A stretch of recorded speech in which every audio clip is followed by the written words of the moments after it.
Once upon a time, there was a princess. That princess lived in a far-off land.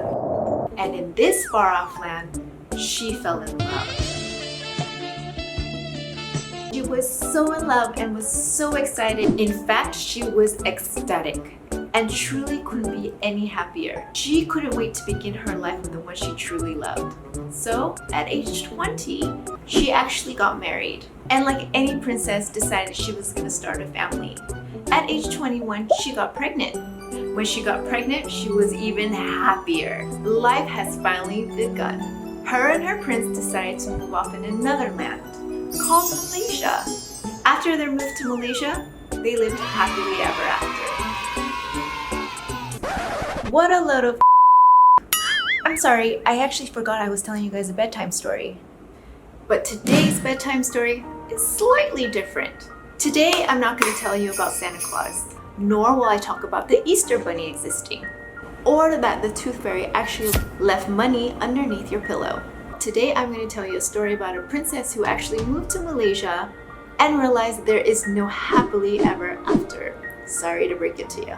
I'm also going to tell you she actually did fall in love, but not with a man. She actually fell in love with Islam, a religion that is basically, I want to say, undervalued and misunderstood. But that's not the point of the story today. Today I'm going to tell you about this princess after she moved to Malaysia. And I will note that her prince is not Malaysian and is not from Malaysia, has nothing to do with Malaysia, and whoever he is irrelevant to any of these stories. So after this princess came to Malaysia, she became a stay-at-home mom. All day, all night, took care of the kids, did the laundry, cleaned up a lot of poo. Her favorite tune was ABC. She was unhappy living in Malaysia. 2 years go by, she has another child. She thought this child was going to make her happy. Unfortunately, it didn't. She was miserable about everything. She was miserable about her home. She was miserable about her friends, which she did not have many of at that time. And she was basically homesick. She missed her family, and she knew no one in this foreign land. But her prince promised her that things will get better. And guess what? It got worse before it got better. 2 years into Malaysia, she met a few friends. She decided, okay, this land isn't so bad. I think I can do this. She made the best of it. Because what do you do when hardship comes? You make the best of it.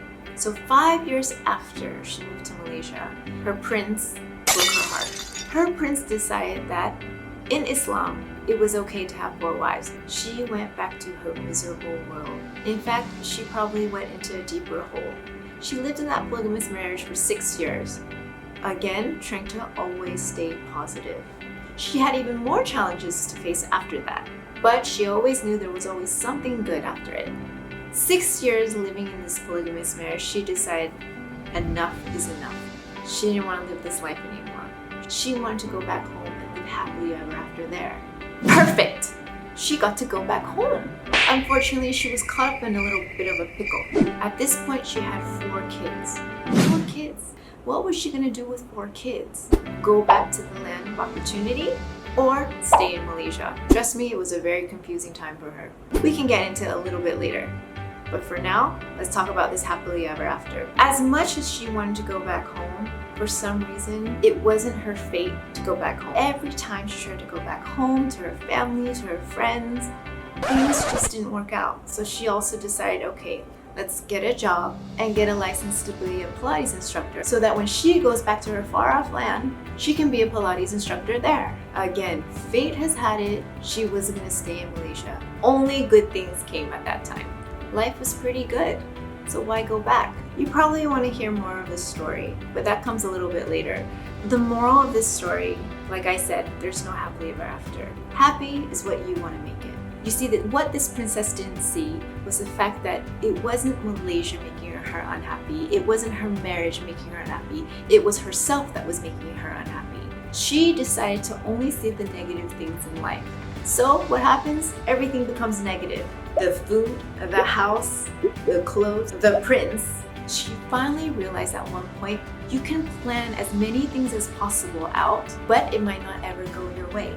And that's okay, because technically that's the fun in it, if you choose to see that. The princess was never a little girl who always told herself, when I grow up, I want to be a single mother of 4 living in a far-off land and starting this wonderful career in this far-off land. There will be struggles in life because nothing is perfect. Because if it was perfect, it'd be too easy. Although things might not ever be going our way, we always have to be grateful. And there are no regrets. Always a positive to everything, including the fact that we're separated. So before I end, one more thing. Although the princess never actually got her happily ever after, she made a happily ever after by making herself a queen in her own little world.